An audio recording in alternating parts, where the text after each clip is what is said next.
YCP ధర్నాలపై Cheepurupalli Janasena నేత విష్ణుగిరి Srinivasarao fire అయ్యారు. కూటమి ప్రభుత్వం సుపరిపాలన అందిస్తోందన్నారు. జగన్మోహన్ రెడ్డి అండ్ కో లేనిపోని అల్లర్లు సృష్టిస్తున్నారని, వైసీపీ నేతల అక్రమాలు బయటపడడంతో కొత్త డ్రామాకు తెరలేపుతున్నారని తెలిపారు. మెడికల్ కాలేజీలు ప్రైవేటీకరణ అనేసి నిన్న బొత్స సత్యనారాయణ గారు, అలాగే మాజీ ఎంపీ బెల్లం చంద్రశేఖర్ గారు, అలాగే వైసీపీ నాయకులందరూ కూడా గందరగోళం సృష్టించారు. ప్రజలందరం చూసాం. ఈరోజు మెడికల్ కాలేజీలు పీపీపీ పద్ధతి అంటే సెంట్రల్లో కూడా ఉంది, డెవలప్మెంట్ చేయడానికి. ఆ పద్ధతి హైకోర్టు కూడా చెప్పింది మంచి పద్ధతి అని మీరు తెలుసుకోవాలి ముందుగా.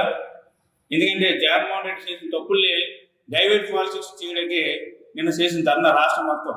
ఎందుకంటే ప్రతి నియోజకవర్గంలోనే అలజడి సృష్టించారు. అనుమతులు లేకపోయినా పోలీసుల మీద దురవ చూపెడతారు. అంటే ఈ అధికారం లేకపోయినా ఆధిపత్యం చూపెడతారంటే అధికారం ఉంటే పరిస్థితి ఏంటో ప్రజలకి అర్థమవుతుంది.